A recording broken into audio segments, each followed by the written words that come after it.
Hello, my peoples. I'm gonna do a thing real quick and share across various platforms. So give me one moment. It's not like anything's happening right now anyway. We still got half an hour for bullshit. Do-ba-do-ba-do-ba-do-ba-do-ba-do-ba. I'm having fun just singing random crap, 'cause no one's here yet.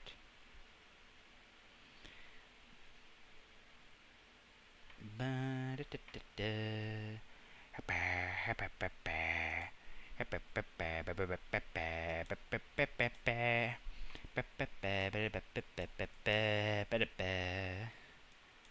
I doing? I don't fucking know. I'm just having fun.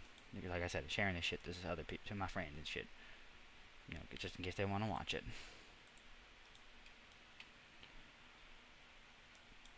Okay, all done with that shit. So, Sony State of Play. What is gonna happen for this shit? Honestly, I don't fucking know. And honestly, whatever they do show, I'm probably not gonna buy anyway. The only reason I'm looking at this shit is, to be honest, is because for three potential games. One is Kingdom Hearts 4, which has pretty much been radio silent the entire fucking time, and two is FF7 Remake Part 3. I really want that one. And the last one is FF9 Remake. I don't know if that's still going to happen or not. But honestly, it would be pretty suspicious if it didn't happen, considering all the fucking promo shit that they did for, like, the anniversary and shit. They made new art. They did a bunch of recovers of songs. They have this whole fucking storybook that they made. I don't think it's been translated yet, at least officially. I should read that at some point, because I love FF9 and 10 and 10 too. I love a lot of the Final Fantasy games. I think FF. Since we were basically waiting for half an hour, and I just wanted to, like, get my thoughts out and shit, and if there's anything that, like, might interest you for the Sony State of Play, let me know. But I think one of the things that interests me the most about Final Fantasy, or at least, like, the things I like about Final Fantasy, is its characters. I feel like its characters carry a lot of the games, and it's why a lot of the older entries, like, the longer, like, time goes on, which is the more time goes on, not the longer time goes on. What the fuck am I talking about? Oh shit. Well, they have the stream started. I'm gonna mute that though for now, because we still got half an hour, and I don't want to have that playing as background noise and shit. Okay. Anyway, we have about, like, 29 minutes, so I'm just gonna talk about Final Fantasy, what I think about it real quick. Oops, I do not want to do that. There we go. Stop doing that. I'm not clicking that one. Okay. So, like I said, FF9 is one of my favorites. I love FF10, and I love FF10 too. Like I said, the thing that intrigues me the most about Final Fantasy is its characters. I love their characters and shit. It's why the older ones, I feel like, don't hold up as much as they used to. For example, FF1, I feel like, is a fun game, but it's very lacking in the story department. FF2 has an interesting plot, but due to the fact that it's an NES game, they didn't really get to do a lot with it. It's very one-note, plus it's not a very fun game to play. FF3 is just FF1, but with some characters this time. Like, that's about it. FF4 is when they actually started trying with plots, because they could, because we're on the SNES. You get maybe, like how much more data could an SNES cartridge store compared to, like, a fucking NES cartridge? Like, maybe like a whole maybe 2 more megabytes or something like that. When before it could only hold, like, maybe like 800 bytes. Because I remember the NES had, like, no fucking swords fish. Then we got to Final Fantasy V, which was pretty great. It actually had some decent character moments. I will admit that. FF6 is well beloved because of its characters, but because it's an because it's an SNES game, only a handful of them actually get a lot of good development. We don't really get a whole lot. I think one of the biggest flaws I have with FF6 personally is that you get to know a lot of the characters individually, but some of them you don't really get a whole lot of stuff with them. Plus, you don't really know the whole character's relationship with each other. That is something that I find very. The more and more I play games, that is something that I find very lacking in a lot of games. That was one of my biggest complaints with Octopath Traveler. Was that you got to know each character individually, but they never interacted with each other, except if it was like those optional cutscenes, and I don't count those because they're not voiced. They are completely missable. Oh, and honestly, they're just fluff. They don't add a lot. It's just the characters interacting with each other for like 2 minutes at most, and then it's just back to gameplay. Hey, FF6 has that same problem where like what is the relationship between like Locke and maybe like Cyan, or how about how about maybe like Mog and Go-Go, for example? Like, what would their relationship be? How do they interact with each other? We don't see any of that. Like, what does Realm think of someone like, I don't know, Edgar? There's not a lot of that stuff, and I feel like that's it's because of the fact that it's an SNES game. Like, they can't fit all that kind of shit on there. I understand that, but I feel like if we have to remake any of the old Final Fantasy games, can it be FF6, please? Because like that could use a lot more story development. I would love that a lot, to be honest. Then there's FF7, which also had that sort of problem, but like less so. Which remake with the remake trilogy is definitely fixing up a little bit in spades, because I love the characters in remake because they are so well written and so developed. It is the best thing about Rebirth is all the character moments and shit. FF8 also sort of has a problem, but it like as the games go on, it gets less and less. I know they're gonna mention Call of Duty. Yeah, I'm just gonna roll my eyes when that shit happens because I don't give a fuck about COD or any of those kind of games because they're just something to pass the time. They're nothing substantial to me. They're military gray-brown shooters that I have no interest in. I'm not that kind of person that plays those kind of games. What else is there? They shouldn't remake the old Final Fantasy games. Why not? Like, they already kind of made a jab at kind of remaking FF1 with Strangers of Paradise. Like, say what you will about that game, but that shit was kind of fun. Even if it was super edgy. The shoot should be in the style of a 2D HD. Yeah, I could see it. I wouldn't mind seeing it go down the way of, like, Octopath. Like, that'd be cool. The pixel art of the game. Yeah, I agree. Like I said, if they do a remake, I'd like to see more character moments. And if they do want to, like, remake the game, do it like Dragon Quest remakes. I would be totally fine with that. I'd be down for that shit. That'd be cool. What was I saying? Oh, yeah, I was talking about Final Fantasy as a way to pass the time. FF8 doesn't really have that problem where like, you don't really know the character's relationship because there's only like 6 party members. So because of that, they each have their own interactions and time to talk to each other, which is cool and all. I do like that about FF8. I feel like these characters are developed characters, which is a cool thing in my opinion. Then there's FF9. I don't need to go over that. No, I have to go over a little bit of something. We should see FF16 on Switch. You know, that actually might happen because we're getting remake on Switch, and I think we might be getting Rebirth. I'm not sure, but we are definitely getting remake on Switch too. So I wouldn't be surprised if we get FF16 at some point. I'm surprised we don't have FF14 on Switch too. Like, you know, I would actually that'd be kind of cool to see. What was I gonna say? Oh right. FF9's problem is that like half of its cast is super well developed, and the next 2 characters are moderately well developed, and the last 2 are barely developed. That's something that I always have a complaint with FF9 is that like half your cast is super well written. Why the hell isn't the other half that well written too? I'd pre-order if they did. Yeah, to be honest, I actually no, I wouldn't pre-order FF16 because I think FF16 is a fun game, but its story kind of falls off about halfway through, if you ask me. I won't spoil anything just because I don't know if you played the game or not, but that's my personal opinion on it. It's a good game, just loses its way a bit, if you ask me. Okay, what else is there? I never played FF11. I have no idea what that game's plot is. I should probably play it at some point. I should also probably get back into FF14 at some point too, because I love FF14. Wouldn't mind streaming when I do that kind of shit. That'd be fun. my FF14 characters is the background for this shit.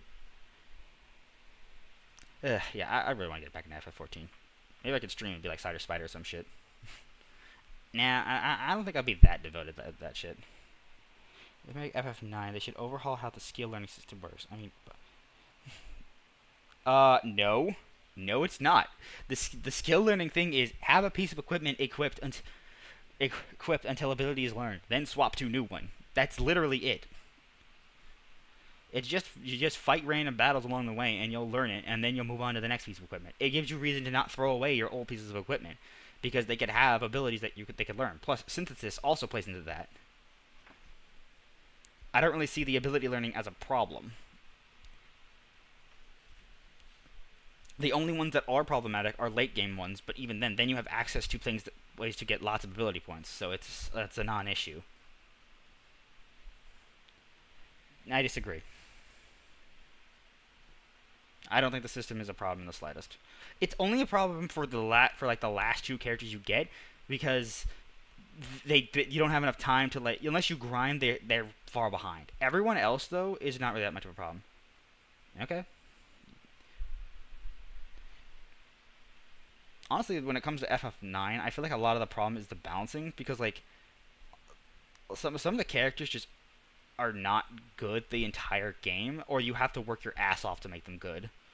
Like, Freya is strong, but only if you grind 100 fucking dragons. Kina is strong, but only if you grind their blue magic and their fucking frog bullshit, and I can't stand that.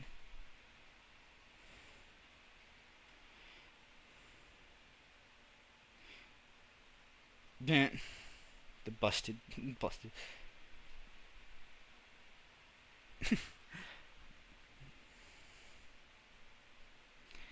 uh, that's that comparison doesn't work, dude.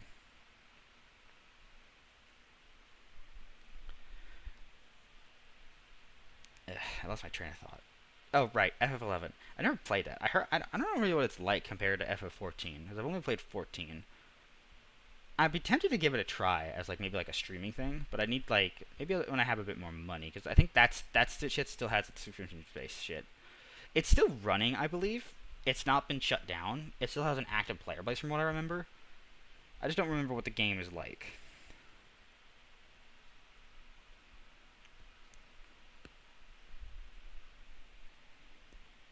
FF12. FF12 has an alright cast, but honestly that game's story is so fucking short and kind of just over and done with that most of the entire game is you just doing random optional bullshit. That is literally the gameplay of FF14, or not 14, 12, is you just going around and doing random bullshit. I skipped over 10 by accident, but I don't really have much to say about 10 just because it does everything I want it to be. The only character that I feel like is a little underdeveloped is Kimari, but honestly, that's just one character, and I don't think he's underdeveloped. I think he's just simple. He is what he is, and he doesn't need anything more than that, and that's fine. Yeah, FF12 cast, though, I feel like it has some good characters in it, but I feel like a lot of the time they just don't really get to do much just because of the fact that the story is so fucking short. If you just do straight story, you'll beat the game in, maybe 20 hours. Old Doc Hack series. I think I remember you mentioning that kind of stuff before. I think I should... I've never really looked up much about it. Like I said, I know you mentioned Dot Hack before, but I don't really know much about that game. It does sound kind of interesting, though, at the very least. Think of another game that I've heard good things about, but I haven't actually played. I should probably try playing Parasite Eve at some point. I heard that was also a pretty good game. I think that was Square Enix's attempt at a horror game, or maybe it was them working with Capcom or some shit. I don't remember.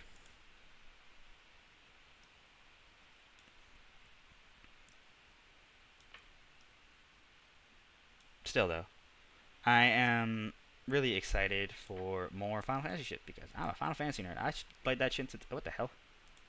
There you go. I'm back there, little dude. I vanished for a second. Alright, what was I gonna say?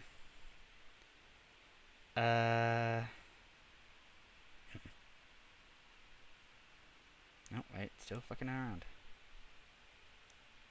There we go, that's better. This fucking thing is so goddamn picky with how it picks up audio and shit. I feel like I have to shout in order to actually fucking, like, not be weird. Whatever.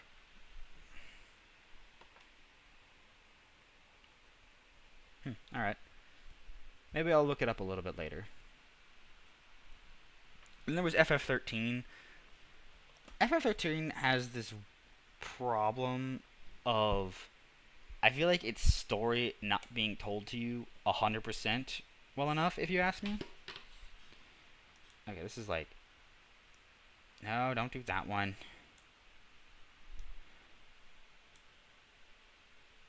There we go, that's better. I feel like FF13's problem is that its story is too much in, like, data log bullshit. Like, the characters are fine, but a lot of their, like... I feel like a lot of their nitty-gritty details aren't explained to you super well unless you go through the data log. I don't think there was much of a problem with the battle system. I think the problem was the fact that there isn't a lot to the battle system until, like, halfway through the fucking game when you actually unlock everything. Like, when you actually get access to being able to develop characters however the fuck you want, I think it's fine. And, like, customizing your party to be what you want it to be, it's fine there. But until that point, it is so railroady and limited. If you wanted to win, you had to play with as the same 3 people. Yeah, because, like, honestly, there's only 3 party members that are worth investing to. Lightning because she's the best Ravager, or Fang because she's one of the best Commando, and Vanille because of her death spell. Those are the only characters worth investing to. Hope, Snow, and Saz do not do enough damage or are special enough in their own regard to be worth doing anything with, because their jobs can be filled by the other characters. Like, I think Snow is supposed to be the best Sentinel. Hope is supposed to be the best medic, and Saz is supposed to be the best synergist. But there's honestly no reason to bother with that, because it's better to have the best 2 damaging roll and the best debuffer. Because that death spell really comes in handy when dealing with those stupid fucking turtles. Just summon the Eidolon, knock them on their ass, and just spam death and hope that it insta-kills them so you get all of them Cruciarium points. So you can actually level up your stats one at a time, because the fucking late game stat buffing sucks. It's so fucking much Cruciarium points. You gotta grind for like a solid fucking 2 hours to get any sort of progress done, because you need so many points. I think I didn't even get that far, to be honest. Oh yeah, the summon one. The summon ones are so fucking irritating because they are hard as shit. If you want, the best way to get past them without having to like find a way to cheese the bullshit is by using shrouds. They give you a bunch of them just by playing the game. You find them from killing enemies and stuff. Using Fortisals and Aegisols gives you like bravery and faith, and then protect and shell, and it makes them so much easier because you just don't die in 2 hits then, and you're able to kill them much easier. The one that I've seen filter the most people was either Vanille's Eidolon fight, because that one's another mandatory one, and it's also a pain in the ass. You have barely enough fucking time to do it unless you grind. And Hope's one was also kind of annoying because Hope is like built like a fucking plastic bag. He's easy to get his ass kicked. Saz's isn't that bad. Lightning's is annoying as fuck just because you're so early in the game, you don't have a lot of stats and shit. And Snow's isn't that bad either because it's like it's the first one and they want to teach you how to deal with that bullshit. But yeah, I got through that shit relatively painless just because I've seen this shit before and I know how the strategies and shit. FF14's cast I think is great. Not much more to say on that. FF15, I think the cast is good, but the story itself is lacking because you don't. The game wasn't finished when it was released. They had something with Versus 13, but then they had to decided, you know what? No, we're gonna change this into an actual 15 game, into the actual 15 Final Fantasy. But then the game wasn't fucking finished when they put it out, and they had to add so much like extra fucking dialogue to explain half the shit in the game.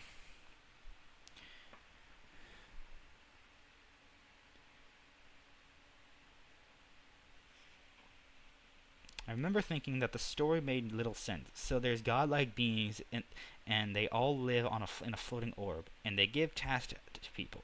And if they fail, they turn into monsters. And I'm going to assume if they succeed, they turn into crystals. Yet it's very hard to make sense of the plot unless you read the data log.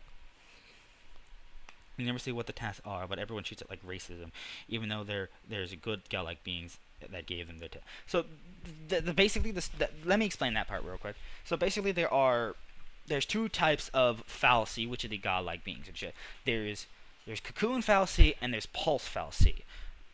A pulse lacy, which are the ones that got the bullshit, are the good guys, or no, they're the bad guys because they're from the earth below. They're the dangerous ones. They're the scary ones. Like, we need to get rid of them and kill them immediately.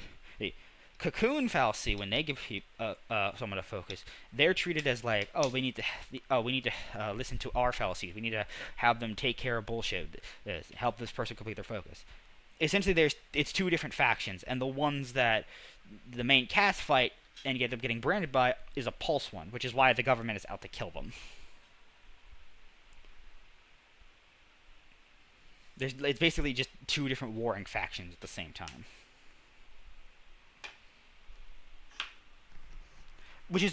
It sounds simple when I explain it, but the fact of the matter is that I had to explore a lot of different like story shit through the data log to understand the plot, which is bad writing. I shouldn't have to read an encyclopedia to know what's going on in your fucking game. Like, it's poor storytelling. It's poorly driven, and it's badly written. I don't think it's not a cocoon fallacy. Enema no, that was a pulse fallacy. They were moving it out of cocoon. I think it got pushed. I think it landed in cocoon after a battle. It's the one that brands Sarah that like gets stuck inside cocoon somewhere.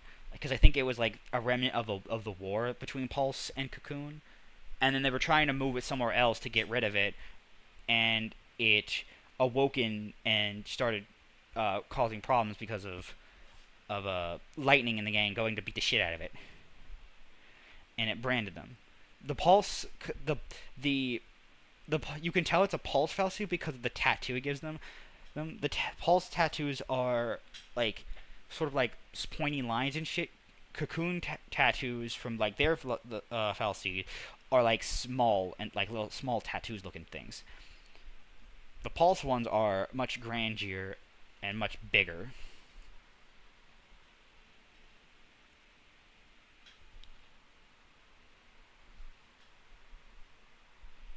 Like I said, I know this because I played the game and I read the data log just because, okay, what the fuck is going on in this game? And like I said, that's bad storytelling. It's hard to keep track of everything because, like I said, half the details are explained in the data log. They just go with the story and they don't fucking explain anything to you. It's hard. It's very easy to get lost in the sauce of FF14 or not 14, 13, because it very much just like it expects you to know everything already or to stop and read shit to understand, which is bad pacing. I've just been going on this big Final Fantasy rant as a way to pass the time until the actual event starts. Yeah, I was too, because the marketing was really good for FF13. It looked super pretty. It had really good music. Like, Lightning herself was a really cool character. But then you actually play it and it's like, wow, this is like kind of boring. It takes too long for the actual game to get its interesting mechanics. And like I said, the plot isn't very engaging just because it's very confusing. That's what I think is the ultimate problem of FF13. the sequel, I feel like FF13-2 sort of remedies the main problem with the gameplay. But if you didn't like the gameplay to begin with, you're not gonna like 13-2. Its story is also pretty fucking confusing because, hey, let's bring in time travel. Because, that's not a confusing plot element in the slightest. Oh, Hope is a total fucking loser. He's like the worst character in that game because all he does is bitch and moan and whine.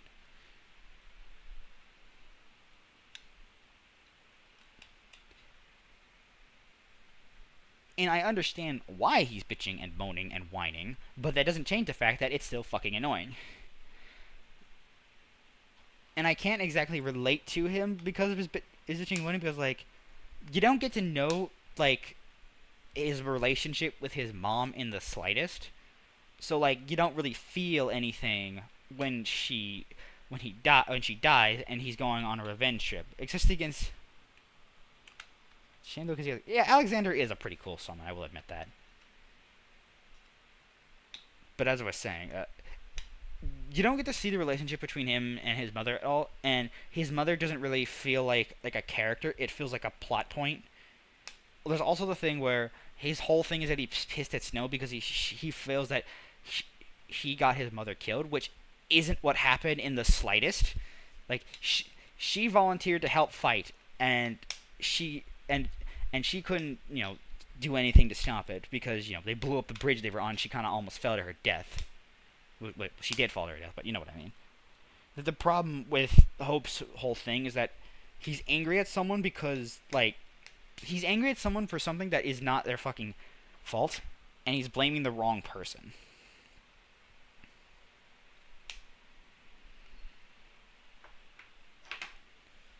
And maybe that's part of the character writing. And like, oh yeah, he learns that, oh hey, I shouldn't blame you and shit. And I think that is, but that doesn't change the fact that the narrative perspective of this is still lame as shit.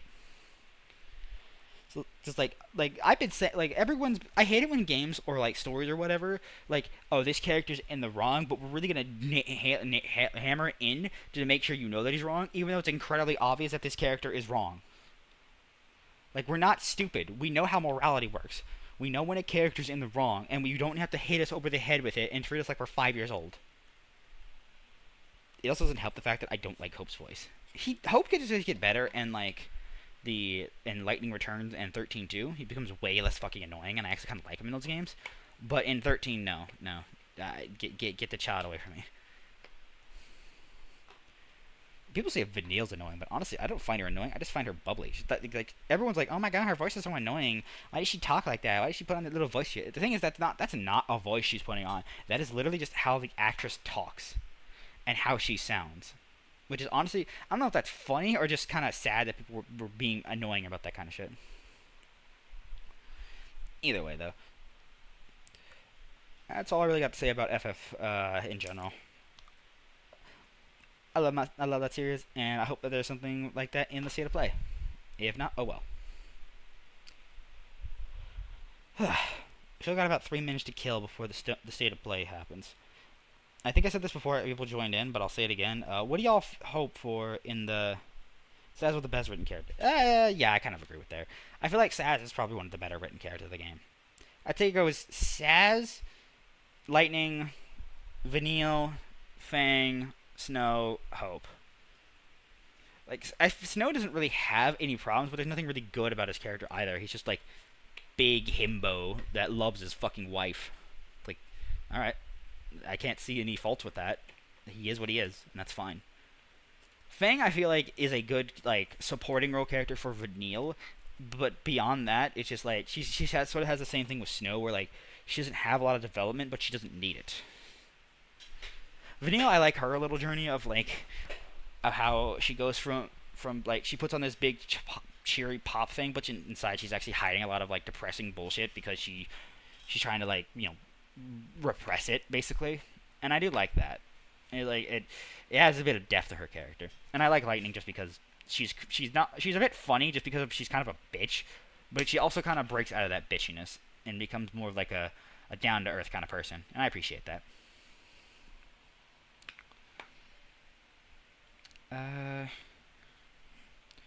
Yeah, let me know what y'all think. hope. Well, let me know what y'all hope you might see in this state of play. I'm hoping Final Fantasy, or at the very least Kingdom Hearts. Whew. 2 minutes left. Hope for an HD remaster of the Final Fantasy Tactics Advanced series. Well, I'm not sure if I don't think we have the first Tactics release for yet. So I feel like if they're going to do like a HDifying of the original Tactics game, they're gonna have to see what the sales were for the re-release of Tactics first.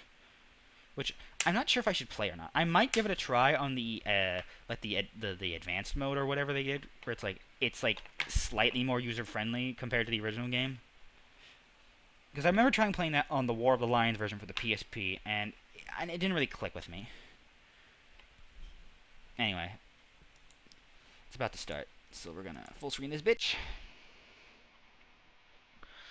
And we have a minute left. Yeah, unmute it too. 60 audio. Who owns Dog Hat? Is that also Squeenix?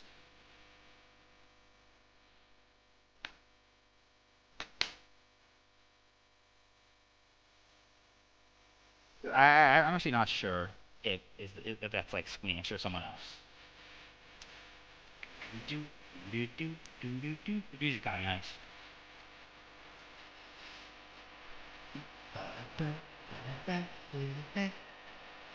5 seconds, and we're gonna be able to see what kind of bullshit I'm not gonna buy. Honestly, I don't really care. Okay, it wasn't Squeenix, but then who does own Dot Hat?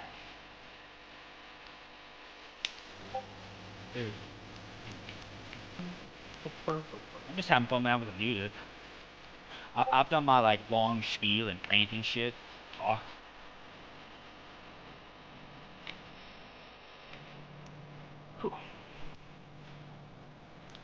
Alright, it's about to start. 10, 9, 8, 7, 6, 5, 4, 3, 2, 1. PlayStation. This program contains mature content that may not be suitable for all audiences. Yeah, yes, we know. Cyber Connected 2 makes it.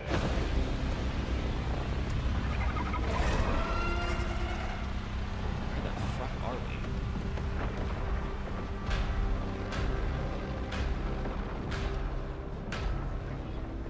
Oh, is this...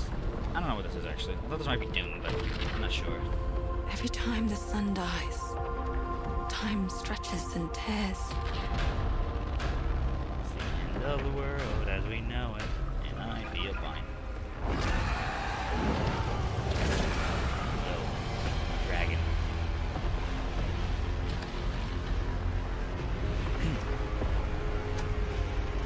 Scan for Soltari signals. Signal corrupted. Approximating. Still have no idea what this is. Is that the thing for the rich? Confirmed. You better stay out of my way. Hey everyone, how's it going? I'm Gregory Loudon, Creative Director at Housemarque. Today we are thrilled to show off this first look of gameplay for Saros running on PS5. Saros builds on Returnal's award-winning action and tells the emotional and haunting story of Arjun Devraz's drive for answers on the shape-shifting planet of Carcosa. Oh, so it's kind of like a spiritual successor to Returnal. Okay. I heard Returnal was a pretty good game. That was the AAA roguelike game, right? Here we show off one of our exciting combat features, the Soltari Shield. By holding R1, you can defend yourself and absorb projectiles.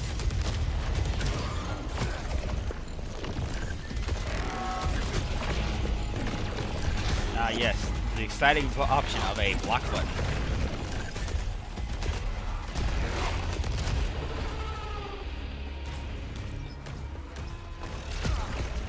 By absorbing projectiles, you can now hit back hard using your power weapon. By holding the adaptive trigger on L2, you'll be able to destroy enemies using Eclipse-driven weaponry. That's it.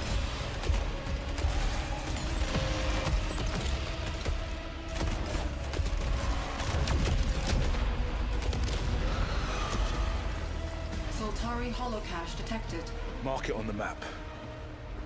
Here is a Soltari hololog, where you can learn more about lost Carcosa. I'll try to forget. Hold up for me. I will find you. I will find him. Yeah, punch the fuck out of that robot. They're still shooting projectiles even though they're dead. That's cringe. Bro was walking at him and they shielded him. Like, quit armor aura farming, bro.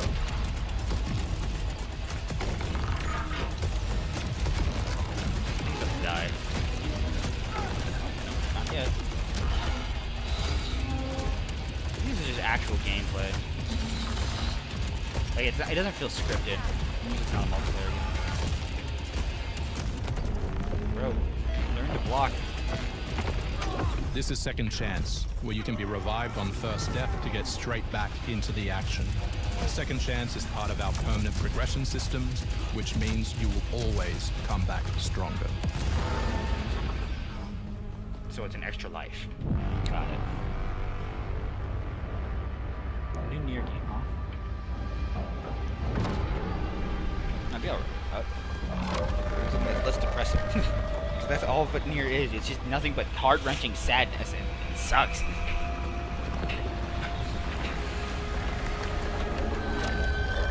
Okay, here comes a big bitch with many arms. Okay, who is this fucking, The sun is forever. Face the sunrise! We hope you loved that first look at gameplay.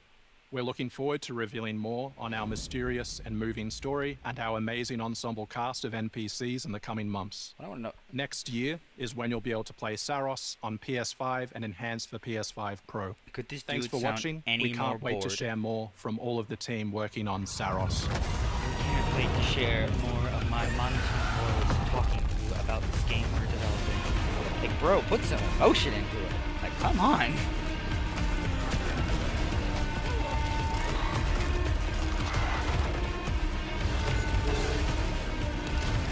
Is this the one gun?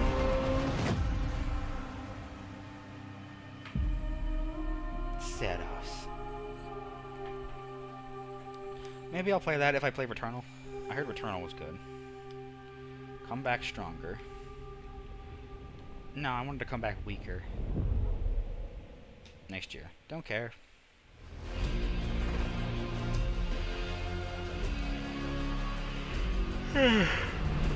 What are you yawning?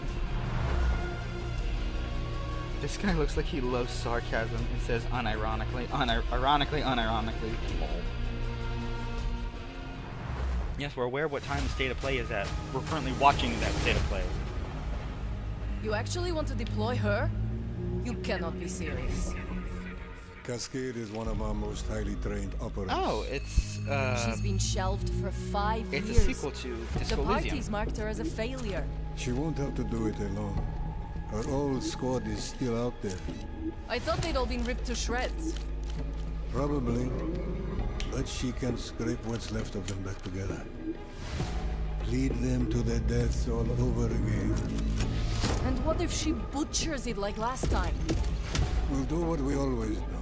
Throw more assets at the problem. We have plenty more. I guess. She's a pathetic, fragile embarrassment. And her methods are so unhinged. What the fuck? they That get bitch just results, no? shove her hand inside that boar's butt? Long-range missiles get results. Show a little faith.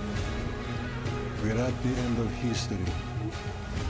Everything that could go wrong already has. Zero Parade.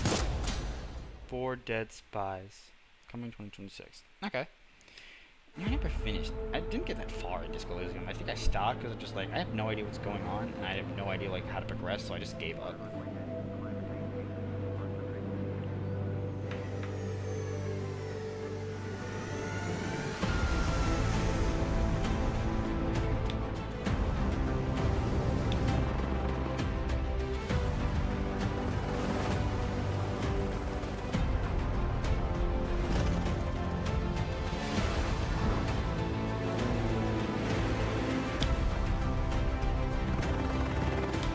Flight Simulator? I think this is Flight Simulator. Shit. It's really big.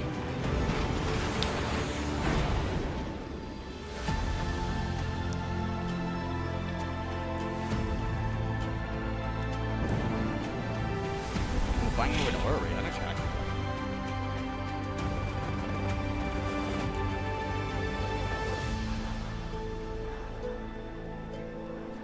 Also flying a fucking fighter jet.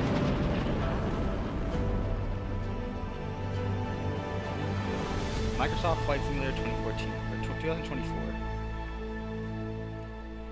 I think you're a year behind. 2025.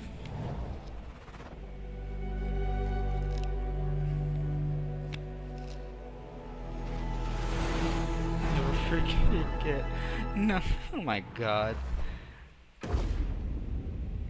Hostiles inbound. Now, what the 100 fuck meters is in this? closing. I got 2, east side. Moving right to left. I got 3 west side. Frame shoot. On the T of execute. 3, 2, 1. Execute. Battlefield Studios, huh? The world as it's commonly known has crumbled. Rumble. Alliances that held since the end of World War II, gone. Dagger, this is Pax's ballsiest play yet. If they succeed, they will have secured the most strategic rock in the history of warfare. Want to help our friends take back this rock? You're playing a dangerous game, no doubt about it. Wouldn't be Dagger without insurmountable odds. The whole world's gonna look different now. Just takes a little shake of perspective. Gotta love a challenge. I'm not saying anything because I don't care. Like, if After just starts saying nothing, that means I'm mentally checked out because I do not care about Battlefield or Call of Duty. We gotta move! They're the same kind of game to me. Great round shooters I don't give a shit about. Although that did look kind of cool. The signals. Kincaid will pay for this. But we don't know how high it goes. You trying to start a war with the CIA? That is not the fucking question! That is not the fucking question! I know what I gotta do. Battlefield 6 available October 10th. Don't care. Hey everyone, I'm Sean Benson. And I'm It's Sid Battlefield Schumann. Sean and I are back to share news and release Where dates we for games dropping, coming to boys? PS5. But first, thanks to EA and Battlefield Studios for that new look at the single-player campaign for Battlefield 6. It launches October 10th on PS5. Now, let's celebrate one of my favorite games of all time, which is marking its 25th anniversary this year.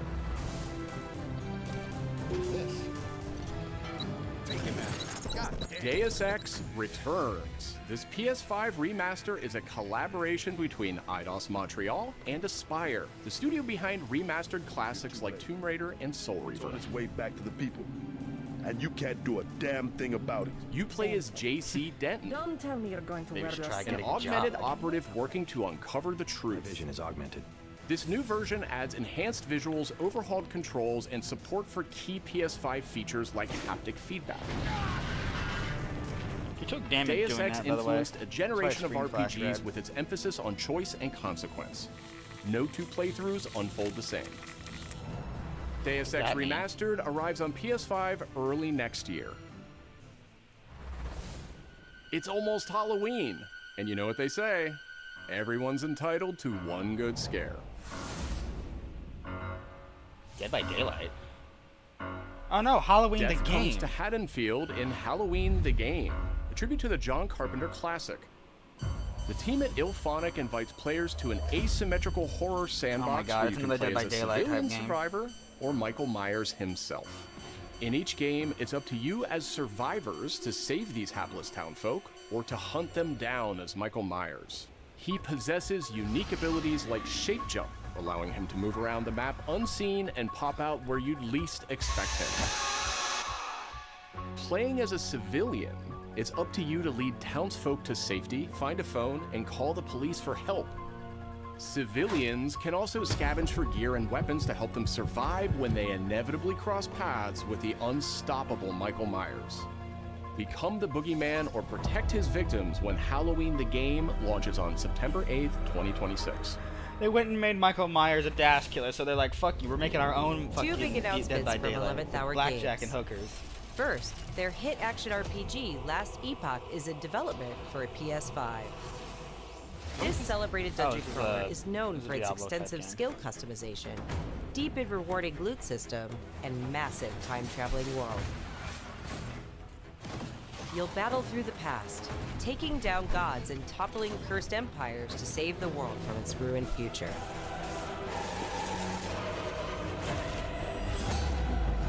As for that second announcement,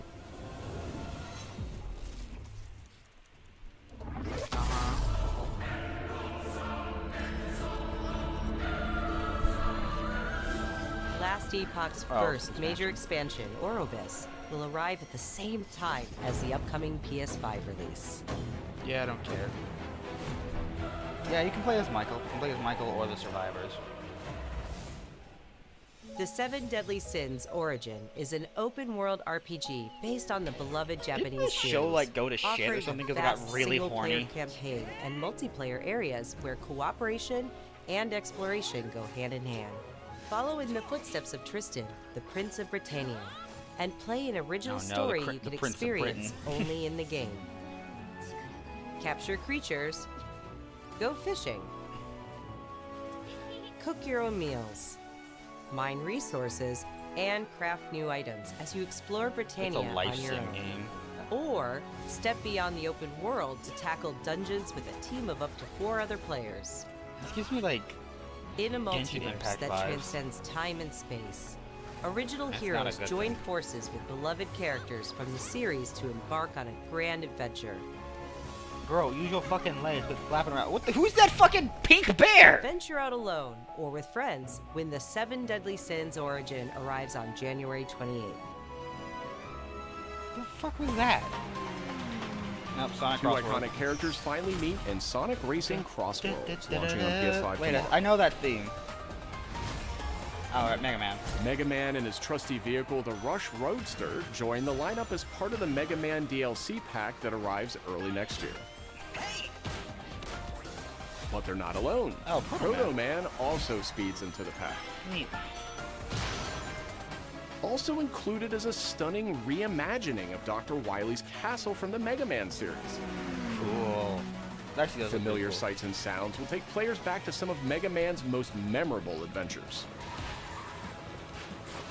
The Mega Man DLC pack comes to PS5 next year as part of the Season Pass and Digital Deluxe Edition.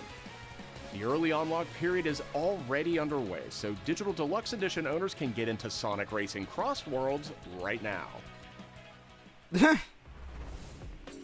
Up Their next, farming game's bad. 2 announcements from Koei Tecmo Games, including a release date for Neo 3. Sonic Racing. Alright, it's time for I think it's time for snapshots now. It is I who will be Shogun. Kurimatsu, why? You'll never understand Is this what Onimusha? it means. Or is this fucking... I am Himiko. On my honor as queen, I shall defeat Kiriko. My timeless friend, I trust you. Nothing will stop me from becoming Shogun. So long as this dark radiance exists, my fights will continue. Yeah, I think this is Onimusha. I thought this might have been Dynasty Warriors for a second, but Dynasty Warriors usually does things. Do English voice acting for some fucking reason. To rule, one must prove Third their party. might. The light of hope lies unseen at the end of time. The light of hope! You wish to become Shogun that badly? Maybe you don't want it enough. What makes a Shogun anyway? Takachio! Strength and superiority are what make us Shoguns, and I have both! Strength alone is not enough to end this war! Oh, it's Neo 3. Okay. I never played the first ones. Oops. Yeah, I haven't played any Neo games, so I have no investment. Isn't it just like... Isn't it like Dark Souls, but instead of like evading, it's about countering? Oh, this is Onimusha. Oh no. Oh, wait, no. This isn't Onimusha. This is Dynasty Warriors.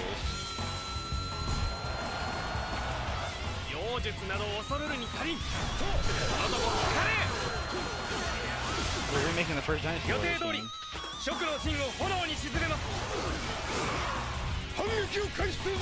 Sounds like a lesbian for some reason.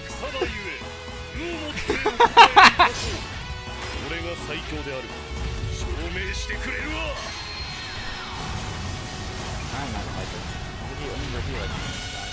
Dynasty Warriors 3 Complete Edition Remastered. Okay, it's not the first one, it's the third one.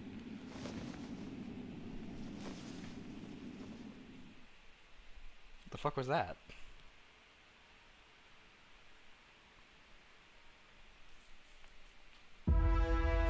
Another world snuffed from existence. Who is this lady? I thought this was Fire Emblem for a sec, but no. Oh, it's Bamco. Our focus, our true objective, is to save this world, our current world. You can tell it's not a Sony product first party because it Need actually I has an art style. remind you that tampering with history is strictly forbidden. Oh, it's that different. Yo, that was cool. Oh, Bamco's making a Souls game, so that's what this is. It's time I faced my past. Let's go.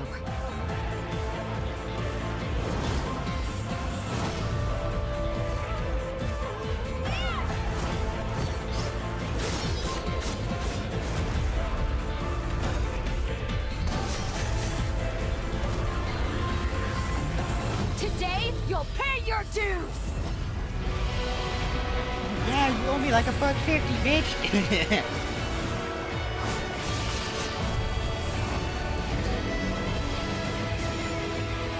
Sorry, I need both those arms. Shut up. Code Vein 2. Wait, didn't the first Code Vein suck?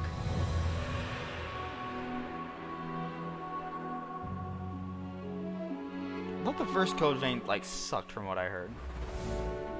Back in June, we debuted Final Fantasy Tactics, the Ivalice Chronicles, right here on State of Play.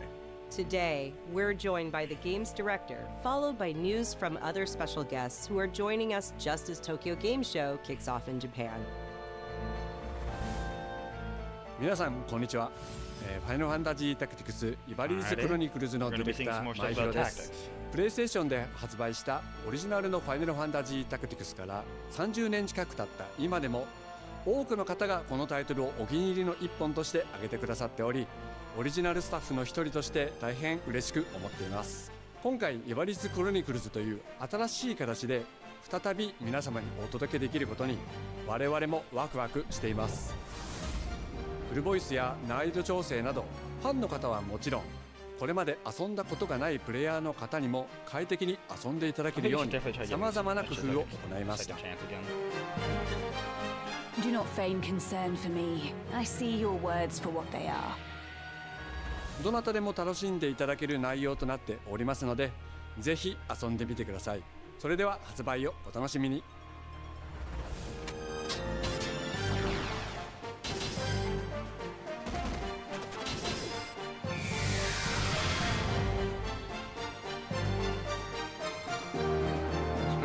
I believe so. Now then, the fuck? Shall we play?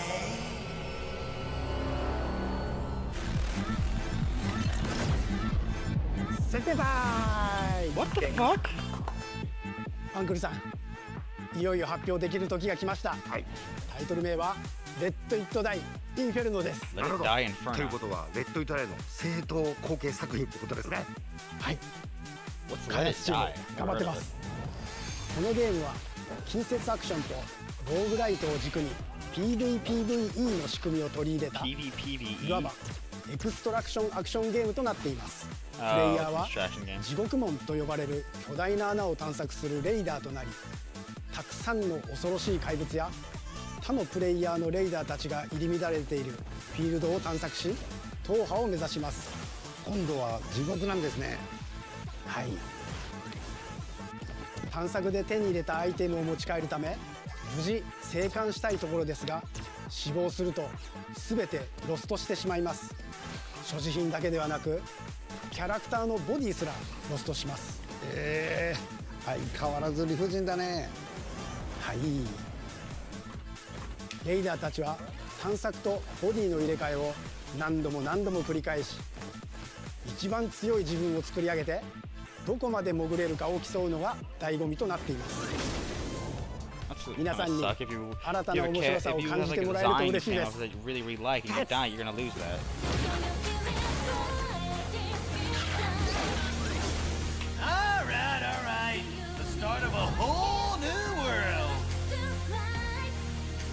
It's Fortnite and Shin Megami Tensei Strange Journey. The fuck? Shui Saw Games. Alright, what this?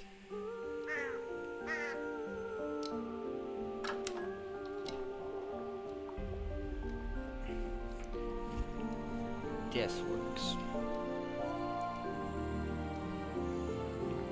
Oh no, someone ruined the book. They got fucking ink all over it.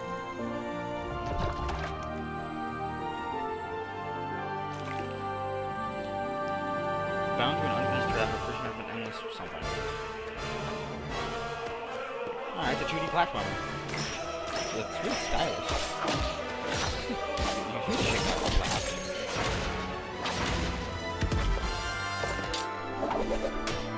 I actually fuck with this. This is actually pretty cool.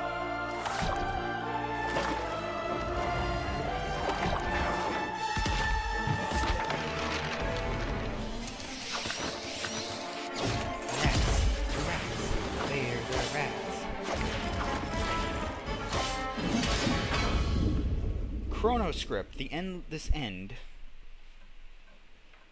Alright.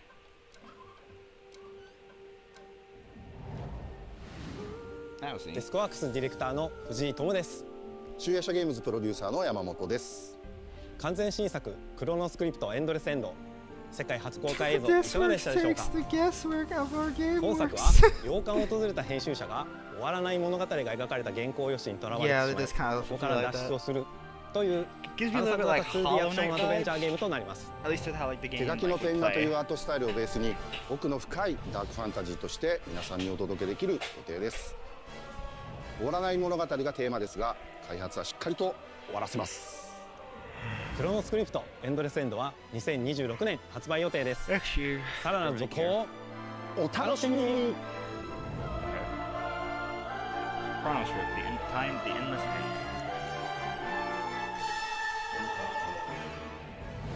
Citizens of Pywell. Today, a new chapter in this land's history shall be written by our own hand. Pearl Abyss. We fight those who wield power to prey on the weak. Beasts who think themselves men. That is what it means to be a Queen. The time has come to do what we believe to be right. Cliff, seek out your Greymane comrades. Uncover the truth that lies within. And let your heart speak without fear. In the end, all will come together as one. We fight for the future of all. Sound the horn of our final battle. Fight! Fight for Pywell! I can't tell this is gameplay or if this is just like a cutscene.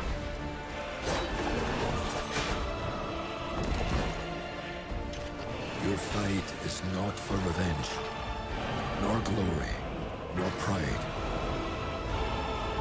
This is your hour.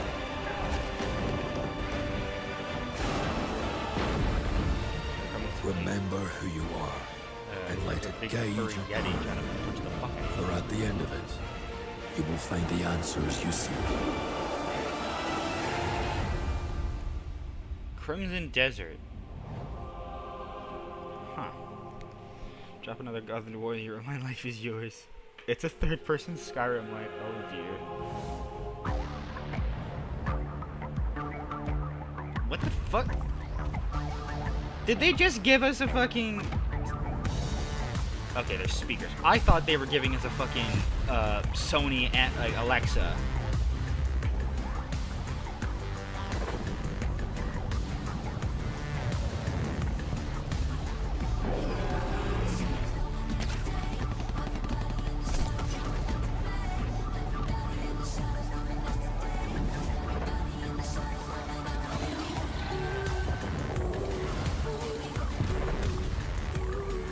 How's that gonna work though? They're not headphones, they're speakers. How are they gonna make a sound come from behind you when they're in front of you?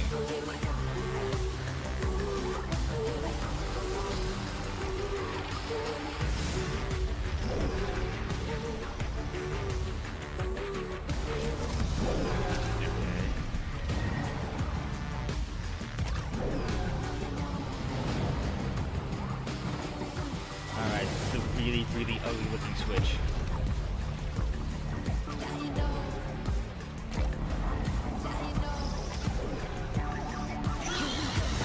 Who needs to be on their phone too while they're fucking using their speakers for the game? It's gonna be annoying. Also, like, get one of each so you can have a black and white one. Hi everyone, I'm Brett Elston. And I'm Kristen Zatani. That was your first look at the Pulse Elevate wireless speakers, which bring They're the PlayStation speakers. audio and chat Who experience cares? to your desktop with planar magnetic drivers and PlayStation Link wireless technology. Visit PlayStation blog for even more details. Now, let's check in on what's next for PlayStation Plus. Up first is the October monthly games lineup. The creepy and captivating Alan Wake 2 arrives just in time for spooky season, with Goat Simulator 3 and Cocoon rounding out the list. These all arrive for PlayStation Yes, Plus Essential spooky. members on October Goat 7th. Simulator. You remember me? Last of Us? You remember me? The Last of Us Day is this Friday, September 26th. As part of Naughty Dog and PlayStation's annual celebration of this beloved series, we are thrilled to confirm the addition of The Last of Us Part 2 to the PlayStation Plus game catalog. We don't let anybody stop us.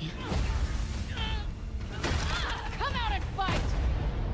For PS5 members, this includes The Last of Us Part 2 Remastered, the definitive way to experience Ellie and Abby's story, alongside additions like the roguelike survival mode No Return. No one cares. Our update to the PlayStation Plus Classics catalog is extra exciting for fans of fighting games and the number 3. Tekken 3 from the original PlayStation and Soul Calibur 3 from the PS2 are coming to the service later this year. Don't care. Also arriving this year, another all-time classic from the PS2, Tomb Raider Anniversary. And up next, a special message from the creator behind one of PlayStation's most iconic franchises. Oh, really? Who dat? Oh my god, Gran Turismo. Don't care already.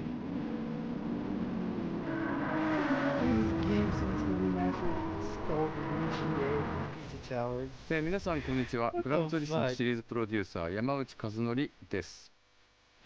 本日はですね、皆さんにすごく素敵なアップデートをお伝えできることを大変嬉しく思います。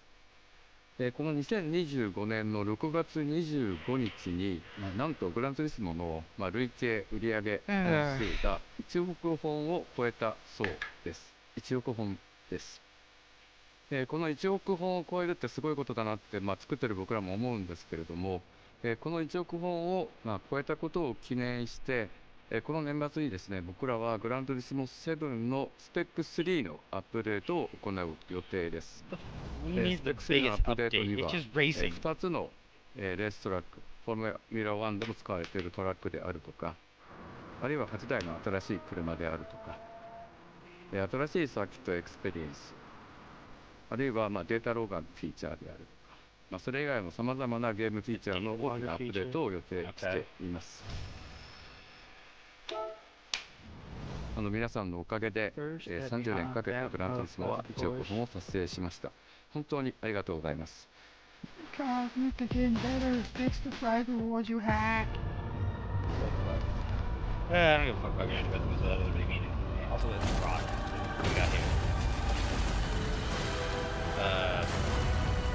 Okay. This is...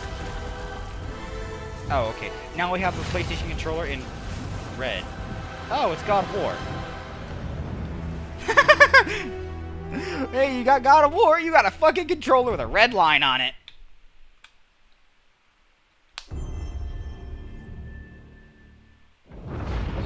Is it Platinum Studios?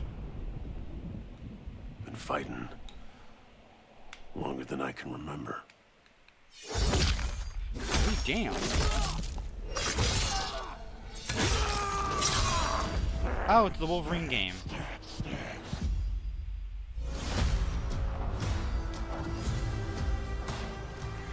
this shit gory.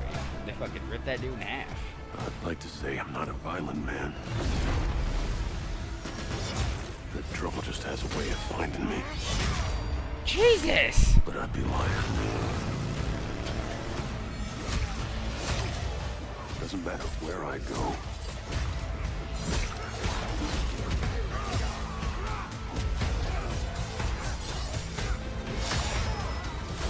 Holy shit! This is gory as hell!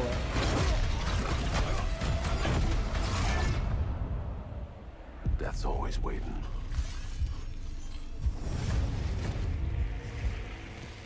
Just not for me.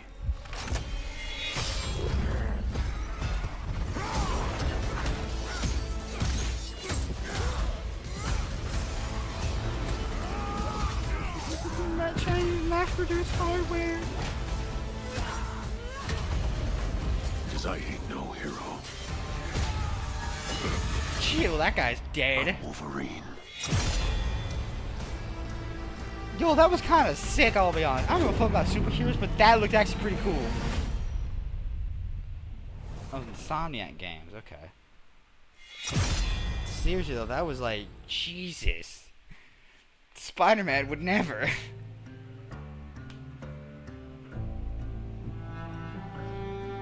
The question that comes up a lot to us at Insomniac Games is, are you going to make a Wolverine game that is as violent, as visceral as the character in the comics? Yes.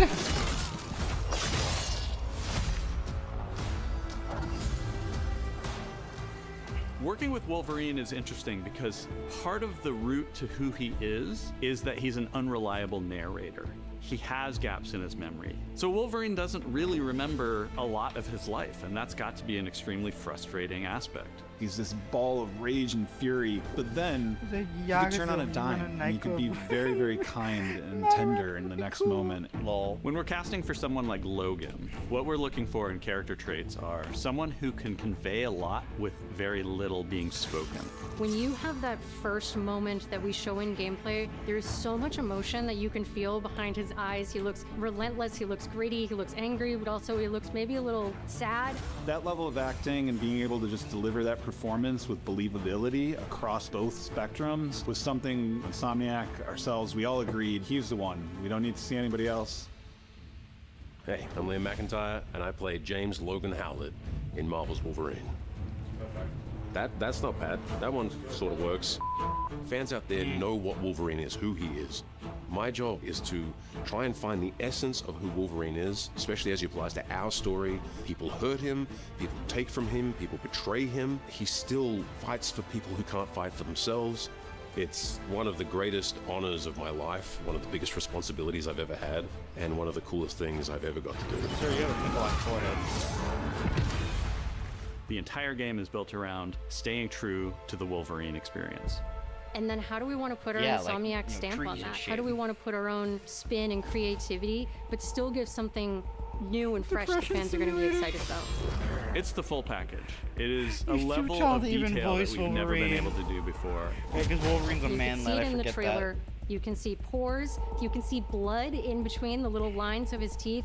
I love the attention to detail. It's exciting that we're going to be able to bring that kind of fidelity to players. Wolverine is a character who goes to many places through the comics. You'll see the Canadian wilderness, you'll see Japan. There's a shot where Logan is sliding down that rooftop and you can see the breadth of Madripoor and Lowtown. It's always nice teasing the depth and the amount of characters that we'll be seeing in the game. Omega Red makes an appearance, Mystique is there, and there are some hints to other characters that fans of Wolverine will recognize for sure. Another visual element of Marvel's Wolverine is the blood. The blood tech that was put into this game is pretty phenomenal. There's a part in the trailer where Logan jumps down and then he does the claws up through the face. That one I thought maybe was going to be taking it too far, but I am so glad that we have it. It looks fantastic. It's something from fucking, it feels like something from Mortal Kombat. Making that special, making that feel like him, making it feel different to anything else you've played, that's a tough job. What's so cool for me is there was this one section of the game I got to try. It was just visceral and immediate and so incredibly satisfying, and I was like, this is gonna be amazing.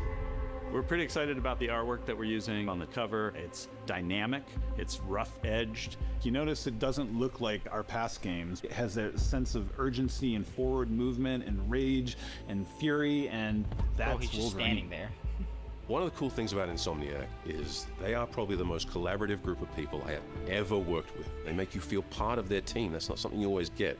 We've been in a creative collaboration with Insomniac Games and PlayStation for over a decade now. We've made some of the greatest superhero games of all time, and that was always the goal, making games that are timeless. I think fans are going to be excited, but I'm also really excited about it because I'm really proud of what we made. We're focused on making the best Wolverine game ever. Was like crazy on behalf of everyone at Insomniac Games and the Wolverine team especially, we want to thank you for taking time to watch our video. We can't wait to show you more in spring of 2026. That part looked like gameplay where you punched the fuck out of that dude while being grappled by him.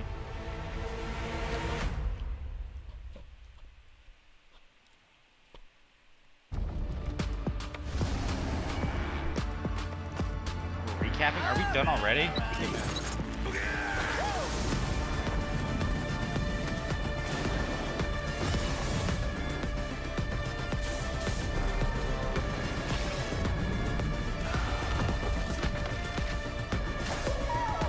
Maybe you don't want it enough.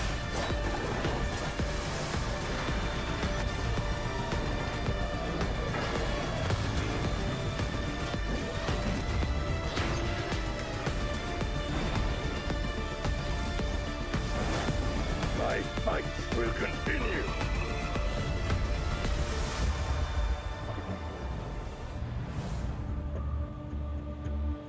Yeah, we know that. This is what's been shown so far. Okay.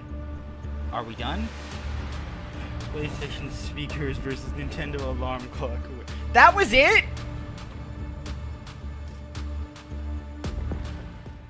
It's done? Are you kidding me?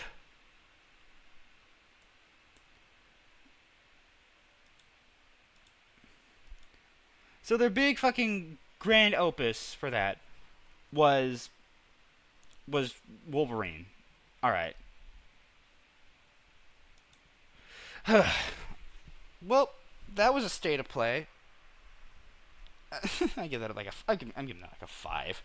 Like there was one interesting thing there, and it carried the whole thing, and they literally saved it for the end. Like the only thing that was interesting there was the Wolverine game. Everything else, like, who cares? I think a lot of Soda games just flat out aren't for me because I'm just not interested. It was either shit we already know exists and they're like yeah, we're making this thing. It's gonna get shown off. We made it for you. It's like blah blah blah blah blah. Like come on, bro. And again, Sony has no games. It's gonna have the Wolverine game, but I'm pretty sure that's gonna be multi-platform. So like at the end of the day, who fucking cares?